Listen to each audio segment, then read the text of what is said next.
In the quiet halls of the National Archives in College Park, Maryland, the morning light drifts softly through tall windows, touching the endless rows of files and photographs with a ghostly calm. Among the hum of old fluorescent lamps and the faint shuffle of papers, history rests in silence until someone by chance dares to wake it. It is 2023. Another ordinary morning or so it seems. But sometimes, history reveals its darkest secrets when we least expect it. Dr. Sarah Mitchell, a 45-year-old maritime historian with streaks of silver in her brown hair, adjusts her glasses. Her hands, worn by decades of archival work, move with the practiced care of someone who has spent her life listening to what the past refuses to say.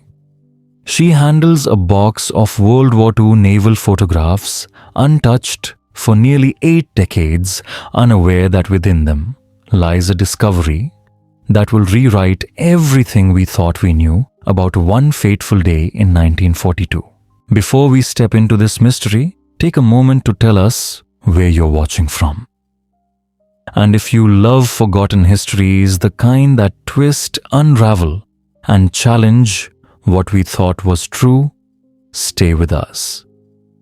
What you're about to hear may change how you see the past forever. The photograph that caught her eye seemed ordinary enough. A black and white image of a young sailor no older than 20, standing proudly on the deck of what appears to be a US Navy vessel. His uniform is crisp, his expression calm, almost hopeful. Behind him, the Pacific Ocean stretches, endlessly fading into a hazy horizon that blurs sea and sky. Stamped on the back of the photo, April 18th, 1942, a date carved into the memory of war. Dr. Mitchell had been commissioned by the Smithsonian Institution to digitize and catalog thousands of never-before-seen photographs for an upcoming exhibition marking the 85th anniversary of the Doolittle raid. Her task was simple enough: scan, enhance, document. Record what could be known from surviving military files and the fading words of those who had lived through it. Working beside her was Marcus Chen, 28, a digital imaging specialist whose work had transformed how historians resurrect the past. Using advanced enhancement software, Marcus could draw out the invisible light from shadow detail from decay, revealing what time had tried to erase. "This one's interesting," Sarah murmured, sliding the photograph toward him. "The composition's odd. Most sailors posed near the guns or the bridge, but this young man chose the stern." Marcus nodded, placing the fragile print beneath a high-resolution scanner. The machine hummed quietly, almost breathing, as it captured every grain of the 81-year-old image. On his monitor, the digital version flickered to life, sharper and clearer than the original, as though time itself had stepped aside for a moment. "Let's start with a basic enhancement," Marcus said softly. "Contrast, brightness, shadow recovery. Then we'll work on the background." As the software processed, both leaned closer, eyes fixed on the glowing screen. The sailor's face emerged younger now, barely 19, eyes full of sincerity and light. His faint smile held the kind of hope that only exists before the storm. But it wasn't his face that made Sarah's breath catch. "Wait," she whispered, her voice barely more than a tremor. "What is that in the background?" Marcus frowned, adjusting the settings. The blurred horizon, once just sea and sky, began to shift its haze, giving way to faint, structured shapes. He leaned closer. "I'm seeing something. Looks like buildings." His words faltered, the certainty in his tone replaced by unease. "Let me isolate this area," The screen flickered as Marcus pushed the software to its limits, pulling every trace of data from the photograph's worn surface.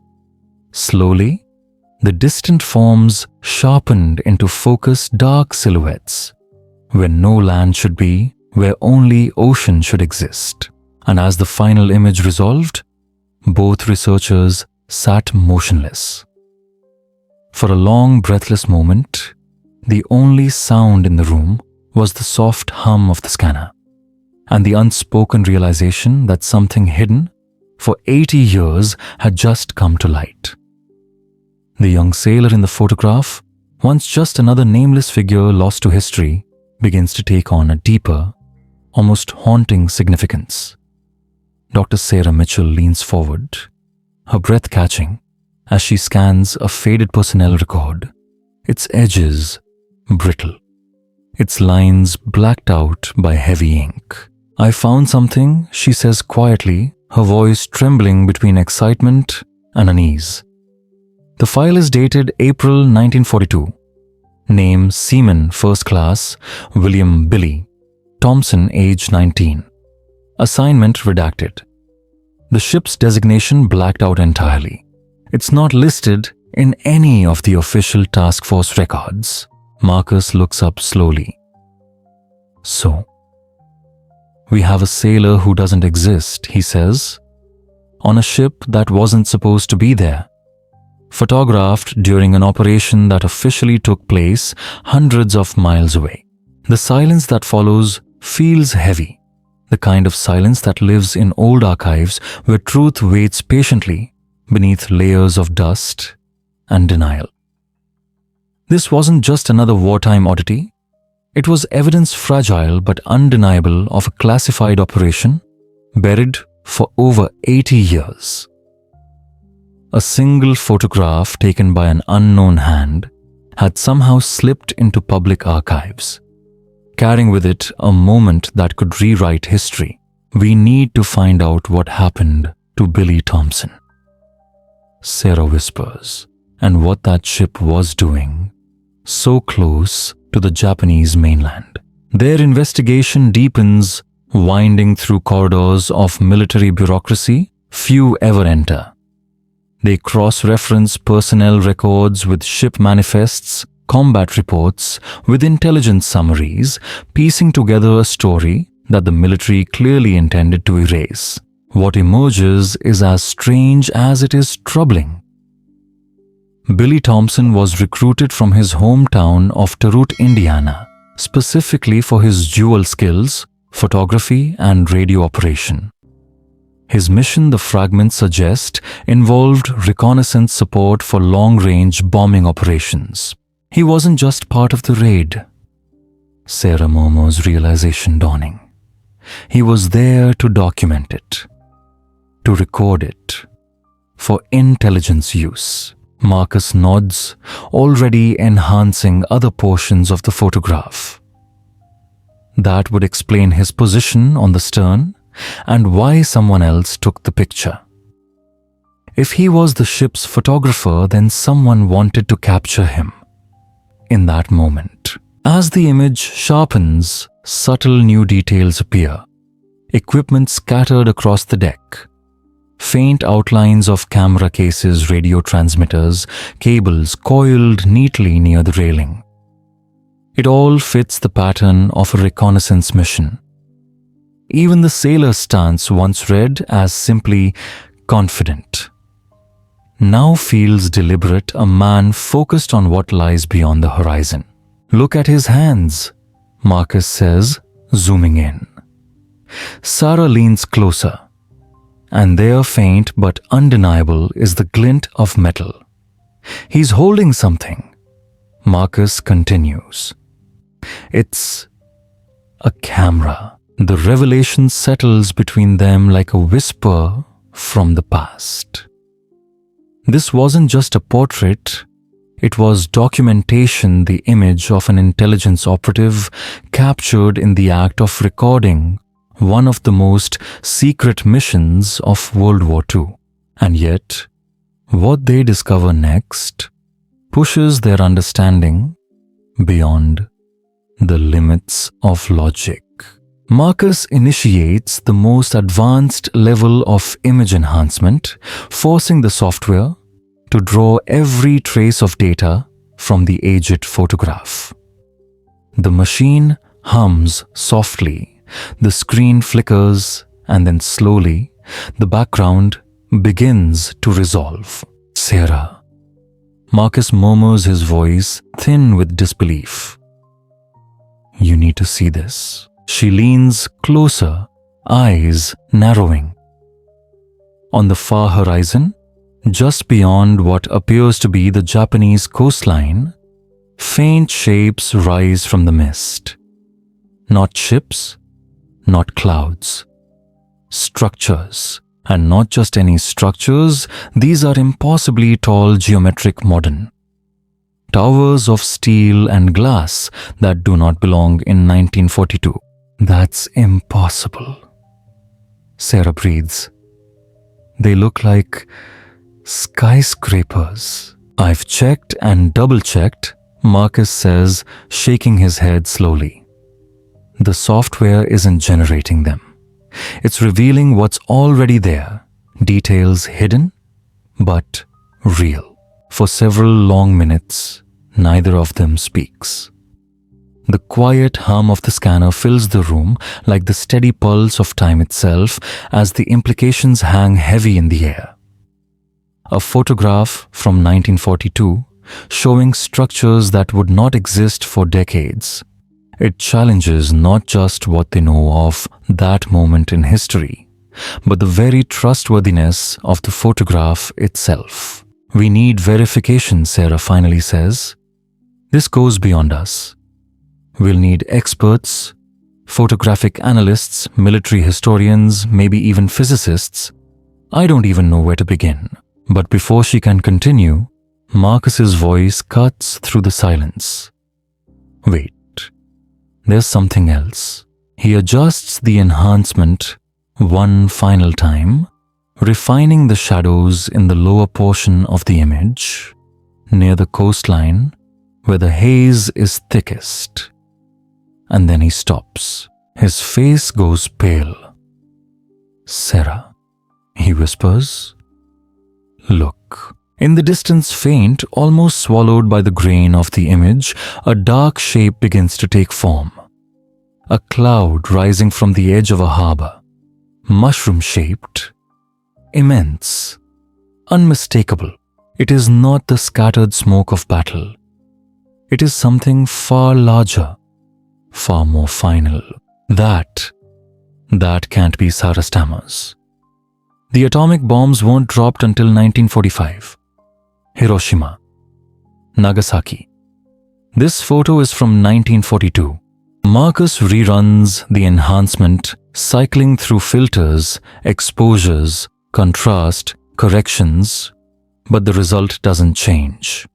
The cloud remains, fixed, silent, eternal, a frozen echo of destruction, captured 3 years before it was ever meant to exist. The mushroom cloud is there, silent, ghostly, undeniable. Captured in a photograph taken 3 years before, the world even knew such destruction was possible. Dr. Sarah Mitchell stares at the screen, her voice barely more than a breath. Unless, she says slowly, her historian's mind struggling to form words that make sense of the impossible. Unless we don't actually know as much about the timeline of atomic weapons development as we think we do. The room falls utterly still. Only the faint hum of computers and the distant shuffling of papers from other researchers disturb the quiet. Between them sits the photograph, small, fragile, and impossibly dangerous. A sailor who shouldn't exist. On a ship that was never there, photographing an event that history insists could not have happened. Billy Thompson gazes back at them from the enhanced image, his eyes bright, his youth unbroken by the horrors that history has yet to unleash. He had no idea that his simple portrait taken that day in 1942 would one day reveal secrets governments had buried beneath 8 decades of silence. We need to find out what really happened on April 18th, 1942, Sarah says at last. Her voice carries the quiet gravity of someone who has just realized that everything she believed about the past might be wrong. And we need to find out what happened to Billy Thompson. They begin to make calls to military historians, intelligence analysts, photo experts, anyone who might help them make sense of what they've seen. But as the emails send and phones ring, neither of them notices the smallest detail revealed in the corner of the digitized image. Along the edge of the photograph, barely visible until Marcus's software drew it into light, are a few tiny printed words, letters that should not exist on a document from 1942. Property of Project Manhattan. Classified beyond top secret. Destroy after documentation complete. Sarah's breath catches as she reads the line aloud. The photograph, once just a sailor's portrait, is no longer a relic. It's evidence. Proof of a conspiracy that reaches to the highest levels of wartime secrecy, involving operations that officially didn't exist. Billy Thompson, standing on the deck of that nameless ship, had witnessed something the world was never meant to see. And the truth had been hiding in plain sight for 81 years. The next revelation is colder still.